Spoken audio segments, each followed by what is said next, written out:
Hey guys, I'm Janet on occasion, and today we're playing another Total War Warhammer II Battle Replay. This one is another great one. I'm being sent some amazing replays recently. This one is Rightist, and he's playing against Konos, MGR, that's been on the channel a few times lately. He beat me as well in a quick battle recently. Fantastic play, you know, with his, he brought Techless. He was the one that brought Techless when you never see Techless anymore. So that was wonderful. And this, as well, this is grim. This is so grim. This is Dwarfs versus Dark Elves, which, again, is just a terrible matchup. It is awful for Dwarfs. Dwarfs can just get run over so easily. You just bring a load of Executioners and Dark Shards and Chariots, and there's like nothing the Dwarfs can do. But Rightist has got a great idea here. I think this is the way it's got to be played. Super wide, loads of Overwatch fire. This formation is beautiful because in the front line he's got a ton of miners, so these will chew through anything cheap, like the Dread Spears. You often see a lot of Dread Spears in the front line, or at least a few, you know, spread around just to soak up a load of damage. And they can get wiped out pretty quickly by Miser Blasting Charges. And if there aren't any, then they're still going to delay the charge. They're still going to knock over things like Executioners and allow all of these Thunderers to shoot in an extra volley before they can get close. So that's really nice. And if anything does jump on top of these Thunderers, there's Iron Drakes here, Trollhammer Torpedoes. This unit can guard these two, and this unit can guard these two. So all of this armor-piercing missile damage is really well supported. And yeah, sure, there's no missiles in the back, you know, guarding the Iron Drake. Something's got to be at the back. But there are Longbeards with great weapons. So these guys are not going to get terrified away. You know, a common thing to jump on the back is things like dragons or, you know, Malekith on a chariot or something. So no, pretty high-mass armor-piercing units in the back, immune to psychology, so they're not going to get terrified away by anything scary. And also a Runelord here, a ton of Dwarf warriors with great weapons as well. Got to have a lot of armor-piercing, because Executioners are just so common in this fight. You know, that's the thing. A lot of the armor-piercing units have armor themselves, so you kind of need that, right? So you want to bring a lot of armor piercing as the Dwarfs.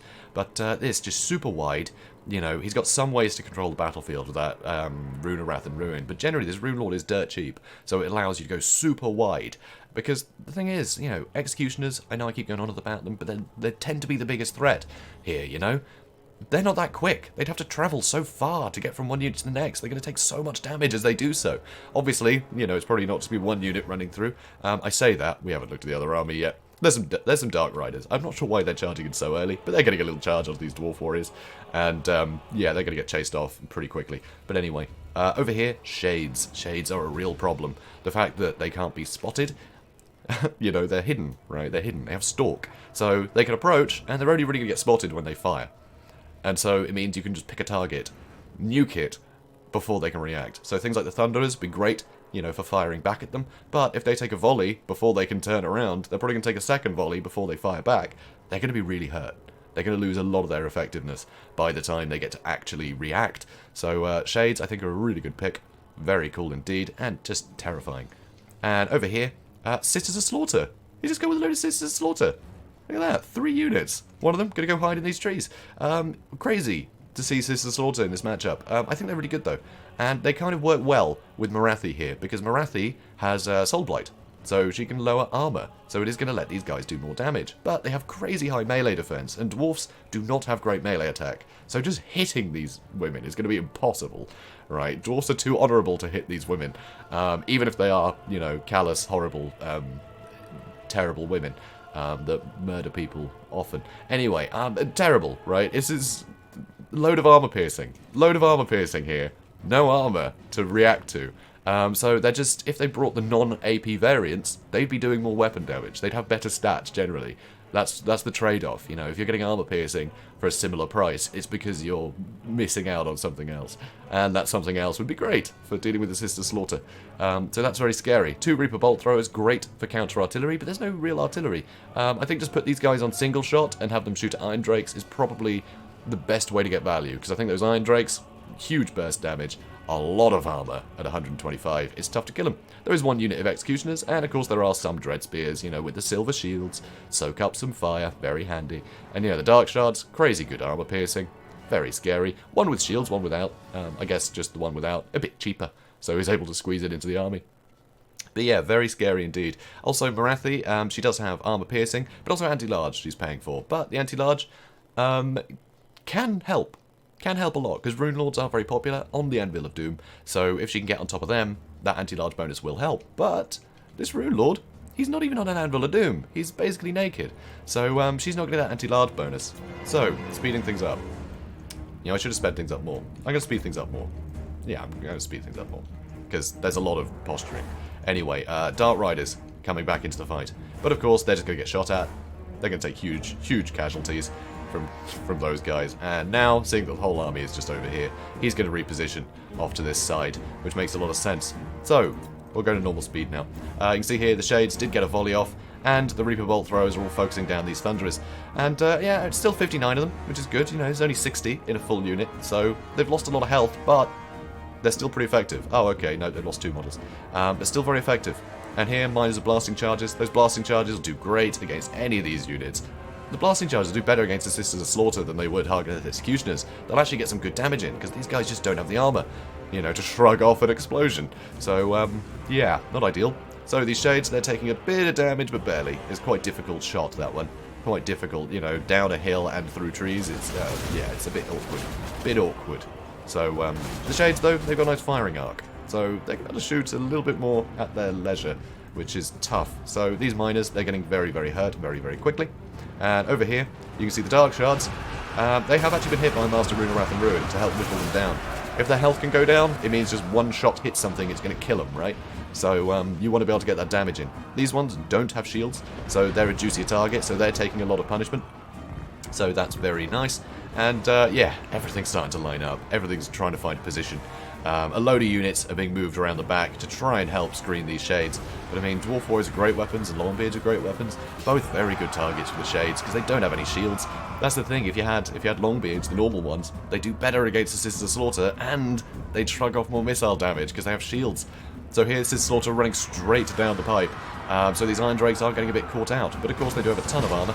A little bit sundered slightly. 110? Really? What's doing that? Huh. I don't know what's doing that. I don't know what's lowering their armor. Anyway, it's been lowered. There we go. It's back up. Okay, strange. There's down again. Does poison affect armor? And I've just never noticed. That could be the case. Maybe I'm being an idiot. Anyway, here you can see Dwarf Warriors a bit surrounded. But so are the Sisters of Slaughter. They're pretty surrounded in here. The Miser Blasting charges, they've got taken out. Over in the middle, there's a Soul Stealer, so Morathi's getting a health back while she's in this fight. But this whole group is just being blasted by these Iron Drakes. And here, a load of fire coming in, taking out these Dark Shards. They are the highest DPS, easiest unit to kill, basically. So it's worth getting rid of them early, so you can start focusing on other things, like these Hargneth Executioners, which are having to retreat again. A load of armor-piercing damage, shooting them in the back. Really grim for them. But, you know, it's got to be done. It's got to be done. Over here, though, Sister Slaughter, they've taken a lot of damage. You know, a load of blasting charges into them from the side. Really nice way to get value out of these miners. And they're dealt with. The Dark Riders did come back in, but they've been chased off, and now the Thunderers can start firing into all these units again. So over on this side, the Shades have been retreating, and the Longbeards have been charging back in. There's that murderous prowess now, which is very scary. All these guys are going to be hitting so much harder. You know, Sisters Slaughter still just so hard to kill. They are so hard to hit in melee, you know? It's not easy. Luckily, there's a lot of guns. But the guns aren't really going to be able to hold up on their own if all of this infantry gets chewed through, which eventually they will. So a load of shots into the back of the Hellebrandi, which is always nice, but I think these Dark Shards are probably a juicy target right now, because they're giving great overwatch for the Shades. So the Shades, they're not going to do great in melee against the Longbeards, but they don't have to. They just have to stay alive for a bit while the Dark Shards kill them. So getting some nice armor-piercing damage into them would be nice. But I guess Morathi has charged into the back line here in order to try and cause some upset. So while she's on her own, sandwich her between 2 units of Iron Drakes, and she's going to have a bad day. She's going to have a very bad day indeed. So, more Longbeards able to fire in, and there we go, these Dark Shards start to take some damage, and they are facing this way, which means they're being shot in the back. They're not going to get the benefit of their shields here, which is very nice. And these Dwarf Warriors were able to finish off these Dread Spears. Unfortunately, though, the Hargneth Executioners, still 63 of them, they've taken a lot of damage, an awful lot of damage, but there's still a lot of models, and they're going to take almost no damage in melee. They're going to just charge in and kill anything they touch. So, more handgun fire trying to hit them. And you can see the Longbeards are trying to move around this way so they can get into it. Unfortunately, though, the Sister Slaughter that came out from this way, there's nothing on Overwatch over here to get any damage in, so they've just got into melee and just slaughtered those Thunderers. And Thunderers are pretty valuable in this army, you know? They're kind of needed. But Morathi has been taking a huge amount of damage from all the Iron Drakes, which is really good to see. Thunder is firing at her as well. She is quite a small target though, so a lot of the Iron Drake shots will miss, but when they do hit, it's going to hurt a lot. So here, Shade's still just being chased around, but this is perfect, honestly. If you just got a unit of Dwarf Warriors chasing this stuff around, it's getting value, because anytime these guys aren't spending firing at something, is brilliant. Is brilliant for the Dwarfs, you know? So, more shots coming in. Yeah, these Thunderers are going to get caught out. It did seem like the Sister Slaughter were just fighting here, but no, they've forced their way through. And even just the few models that managed to get in have been just decimating those Thunderers, which again is very, very bad for the Dwarfs. So here, Sister Slaughter pretty much full health, but the Hardcat Executioners are nearly dealt with, and here's a Master Rune of Wrath and Rune that's really going to help get that initial damage in. You can't hit them often, but if their health is lower, you know, by the time you do get that hit in, hopefully you'll be able to start killing a few of them. So, Iron Drakes once again firing at Morathi. Very bad day for her. This, you know, it can't be good. Can't be good for her. She can't be having a good time. But unfortunately, Sister Slaughter and the Dreadspears, they've managed to take out these Dwarf Warriors, and they're just going to press the advantage. And good luck to these Longbeards trying to catch up. That's not going to be easy. Another Soul Stealer, so Morathi is getting some health back. So that's good for her. That's good for her. She's taking a bit of a beating, and she's hunting this Runelord. See, the Runelord is taking a lot of damage, and she is so much quicker than him, and has such better stats than him. And look at all this. Just everything is coming in for the Runelord. He knows he needs to take out the leadership of the Dwarfs. And he's just going to keep this up, because there's still a lot of very scary Dwarf units here. You know, a lot of firepower with these Iron Drakes that he just hasn't been able to take care of. So over here, a ton of infantry just being given the runaround. It's kind of silly. He needs to peel off one of these units and get on the Dark Shards. He really does. He really does. Luckily, though, the other Dark Shards are busy, and the Reaper Bolt Throwers, they're actually out of ammunition, which is pretty amazing. But the Runelord's still getting chased around. Luckily, these Thunderers are able to keep shooting a bit, which is something. It's something. Dark Riders here, they came back in, and these units had already broken, so it's easy for the Dark Riders just to chase them down. But a unit of Thunderers had rallied, and so those Dark Riders are they're in a bit of a spot of bother. These Thunderers able to keep firing in, so a load of fire at these Sister Slaughter now from these sides. And that's something. Well, I say that. These two Thunderers are moving over this way. Over here, you can see Longbeards are great weapons. They're going to keep Morathi busy for quite some time. And hopefully, these Thunderers can get enough damage into the Sister Slaughter that the Runelord might get a bit of respite. You don't want the Runelord dying. Leadership is a bit grim in a few places. I mean, look at this. They're almost broken, they're almost broken, they're almost broken. So it's not looking great. Luckily, though, yeah, these Sister Slaughter, he doesn't want them coming back, so he's going to get a volley into them. He's still got plenty of ammunition on his Thunderers, and on his Iron Drakes. Unfortunately, though, Dark Shards and Shades, no obstacles left. All this infantry is running away, which means that they can easily just start firing at the Iron Drakes. There's nothing to keep them pinned or to chase them away. So that's pretty scary for the Iron Drakes. Because Iron Drakes, the thing that keeps them going isn't their health, it's their armor. And if it's nothing but armor-piercing firing at them, they're going to suffer horribly. It's not good for them at all. But Runelord came back, so that's nice. But that's because the Sister Slaughter decided to go for these Thunderers instead, and I think she just wiped out 2 units of them, I think. Well, at least one. No, the other unit ran off this way. Never mind. But still, Sister Slaughter, real pain. Real pain. They are very quick. They are very quick indeed. Another good reason to bring them, you know. Artillery, it can't get as many hits in as you could with sort of Hardcat Executioners that you can pretty much just sort of kite around. So, Sister Slaughter, better than I'd think. You know, better than I originally thought in this matchup, I feel. They're definitely proving useful. I mean, 140 kills? Yeah, they didn't really need that armor-piercing damage after all, huh? So, pretty wonderful to see. Pretty wonderful to see them performing in a matchup that you wouldn't otherwise really think would be, you know, ideal for them. But anyway. So, Dark Shards firing into the Iron Drakes. Like I said, not good for Iron Drakes. They're taking a huge amount of damage, and Morathi's getting on top of them. But here, huge amount of fire onto the Sister Slaughter. Hopefully, it'll be enough to stop them. Hopefully. So, they're getting gunned down quite heavily. The Iron Drakes were helping, because these have to go. These have to go. They're too quick, and they just can't be hurt in melee. They just can't be. But they are getting surrounded, which is great news. But the Thunderers have been caught out and broken. And now these Thunderers are able to, you know, actually fire at these Shades, now that they're visible again. But Reaper Bolt Thrower crews keeping them busy. I mean, it doesn't look good, does it? I mean, yeah, Runelord's still alive. That's good news. And over here, these Longbeards with great weapons. They've been running as fast as they can. They've been pumping those Dwarven legs, but they're finally getting into this fight. And luckily, a load of these units start to waver. And, I mean, with those Sister Slaughter gone... Ooh, some more backup here, some more Longbeards. Not in great shape, but they're here. So as long as these Thunderers can deal with some of these ranged units... And, wow, okay, I was gonna mention that Morathi was in that tight spot again. But she only just got in that tight spot and got completely melted. Yeah, don't stand between two Iron Drakes. You'll die. A horrible, horrible death. And that's what happened to Morathi. And that's enough to cause army losses. So, Pyrrhic victory. What? It's Dwarfs versus Dark Elves. You don't win that.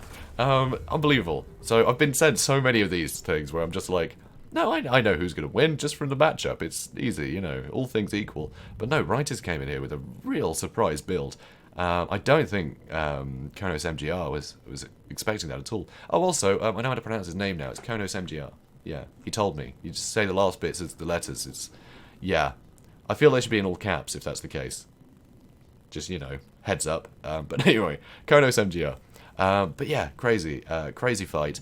I think if he did have a chariot, you know, I think if he did go with the more sort of traditional, like, Malekith on a Cold One chariot, I think he could have got more work done. I think he could have just charged through a load of these units, and I'm not sure how much damage he would have taken. He would have been a bigger target, sure, but I think he would have just done so much more damage. He could have just, breezed through the back lines, you know, especially with the Sister Slaughter being so quick.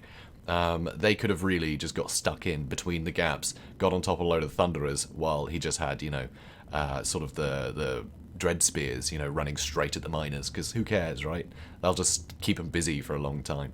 I think there were options here. And the Reaper Bolt Throwers, you know, they did fine. They did fine. They got some good damage into a lot of the back line. But I think just single shot, get them on the Iron Drakes, because the Iron Drakes were the scariest thing. So I think put them on the single shot, so it's just good armor piercing, and you can just hit one model at a time and just kill a model at a time. I think you could have whittled them away much quicker than if he was going for all the Thunderers, because those scatter shots just weren't doing enough damage quick enough to kill models. So all the Thunderers were still able to, you know, fire onto whatever they wanted, which was pretty scary. But yeah, just unbelievable. I was really not expecting a win from the Dwarfs, you know. As soon as it was Dwarfs versus Dark Elves, I was like, well, you know, probably a close loss. You know, he probably fought well. It's probably an admirable defeat. No, he just straight up won that. It was amazing. I'm so surprised. So surprised. I'm sure Konos MGR is hitting himself right now. Because, yeah, this is not a matchup that tends to go this way. And I don't think it's really any fault of Konos MGR. I just think Rightist had the perfect build for this. And I'm so shocked. So, guys, I hope you learned something, because I sure as hell did. So if you did, please do comment, like, and subscribe, and I will see you in the next one. Have a good day, guys.